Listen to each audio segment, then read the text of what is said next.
being arrested where there's no real, where they're got disappeared essentially in labor struggle. I mean, any number you could take off on your fingers just in Mexico right at this moment, not to mention, specific labor struggles, not to mention the bigger picture of struggles against, to preserve, to protect. And anyway, that's a whole other discussion, but I think it is kind of striking, and then also I was actually thought it was really interesting how workers in other countries, even though I'm sure they know full well, how much more they put on the line every day, were really supportive and really excited about the Republic struggle, because I guess they, people all over understood the context, even though, and the larger significance, even though the level of, violence or potential violence and mistakes in some ways weren't as high as they would be for, for the teachers in Oaxaca or whatever. But then Jerry will probably want to talk more about the actual decision to occupy the plant. And in terms of the media, I think, it was just really interesting to see the mainstream media, and like I said, especially TV, just sort of so breathless and kind of excited about this struggle, like, oh my gosh, it's a factory occupation, and this hasn't happened since the 30s, which there was a lot of misinformation because it had happened since the 30s, and it wasn't really very similar to what happened in the 30s anyway, and there was a lot of, you heard a lot of, the workers heard they were going to lose their jobs, and they were so shocked, and they just refused to leave the factory, which they weren't shocked, because this had been going on for a while with the equipment disappearing, and it wasn't a spontaneous decision. I mean, to me, it reminded me a lot of just what you hear about the real story of Rosa Parks, where, it was far from spontaneous and very premeditated, which, I think the mainstream media probably thought it was a better story if it was this spontaneous thing, but, it definitely, to me at least, seems a lot more significant and, interesting and inspiring if it was, when you actually do understand all the context. And, that's where the alternative media, and Labor Beat and the Progress Illinois and, the different Union Zone blogs and Alternet and places like that, who did understand all the context, were able to write stories, within half an hour, which you just couldn't do if you didn't already have all the background. So, and I think the mainstream media did read some of that and incorporate some of, the alternative media's background information into their own stories, although not near enough as, as would have been nice to see even, and as could have happened. But anyway. About the issue of spontaneous, it was real mixed in that regard, because, yeah, the workers had some idea that something was happening because of the material that was being removed from the factory. And as soon as that they got that idea that there was a problem coming, they started to talk about ideas. But that was really just a small group of workers, and Mark Mines from UE primarily.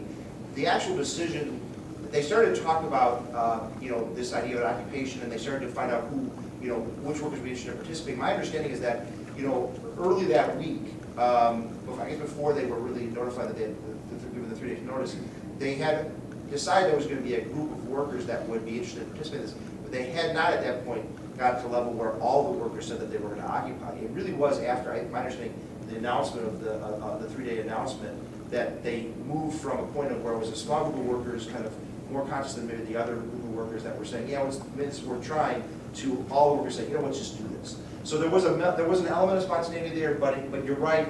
I think it's. I know the UE's been a little bit afraid of people totally disregard the spontaneity aspect of it, but at the same time, it is important to emphasize the fact that this isn't just spring out of the air. This comes out again out of UE's own militant tradition and ideas. It comes out of a group of workers who were really conscious, and partly because again that struggle they'd gone through years before of getting UE into the plant. There were pieces of this that built up to this, but it was semi-spontaneous in a sense. So it's a little bit of a mix of both there in that regard. Like I said, in some ways I think the reason the Quad Cs turned out a little differently is because that was much more dragged out much longer over a much longer period of time. Does that answer that question? Yeah, the decision to occupy was unanimous? Yes, in the end that's my understanding, and they basically, all the workers got behind it at that point. Early on they thought, they thought it was maybe going to be a contingent, and then it moved very rapidly at that point from a contingent to the whole workforce. In fact, one of the funny stories that Mark told me when this was all going on was when he proposed this to Armando and some of the other workers, and they started talking about it in a mysterious way. he realized, I have no idea how to carry out factory occupation. We've never done this before, right? So he called up this guy that he knows in the Canadian Auto Workers, who, like Kerry was saying, that was kind of one of his inspirations, and said, you know, we're thinking about doing this, what do we do? And he started giving him all this really detailed information about, well, you gotta get these kind of locks and lock the doors from the inside. So, and Mark was like, we're not prepared for this. How are we gonna pull this off? So, you know, there definitely was both a mixture of, you know, yeah, thinking about these ideas and building up, but then also kind of all of a sudden the moment being upon them and just making a decision. We're gonna do this. We may not be fully prepared, but we're gonna make this happen. So, which is interesting. Again, a lot of unions would have said, well, we gotta plan this out ahead of time. Figure out something nice. Well, since, No, well, she has. I think she How about was we all take that. first and then So, so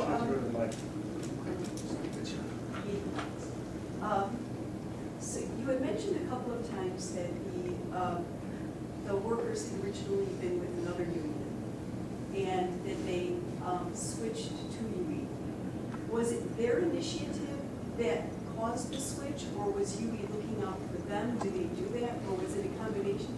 How did that work? Because I think it's kind of relevant. Was it a workers' initiative?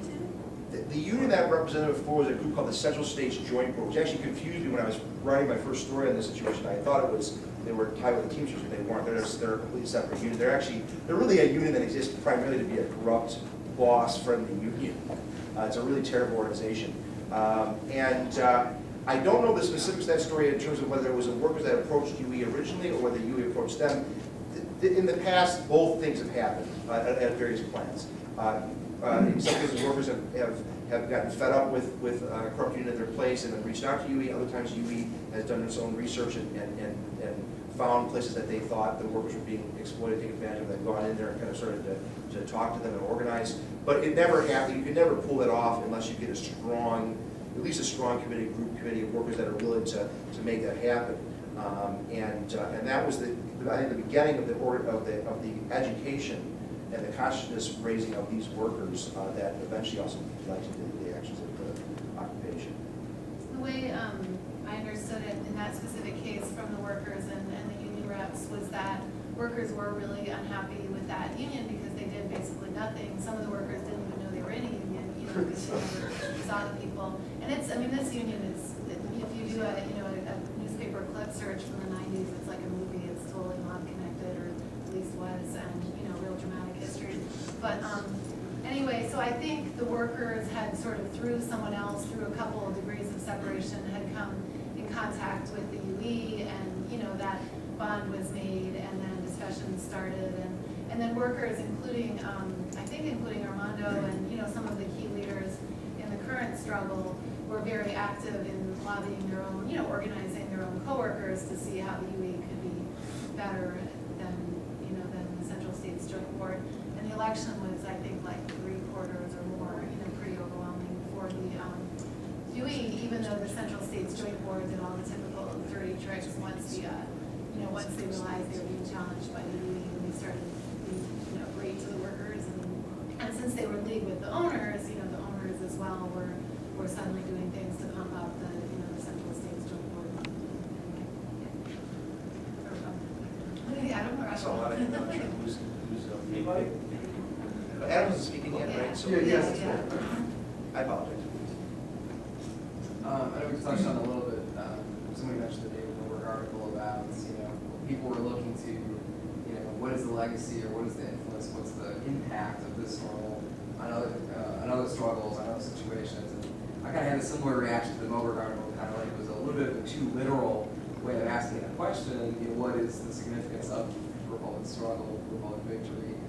And the fact that we haven't seen dozens more doesn't necessarily mean that it hasn't had an impact, but I haven't seen a lot of attention paid to that question of what exactly is the impact, aside from maybe just a literal question of, well, how many more have we seen pop up? Because as we all know and discussed a bit, it's not an occupation might not be the most strategic thing to do for us in certain workplaces.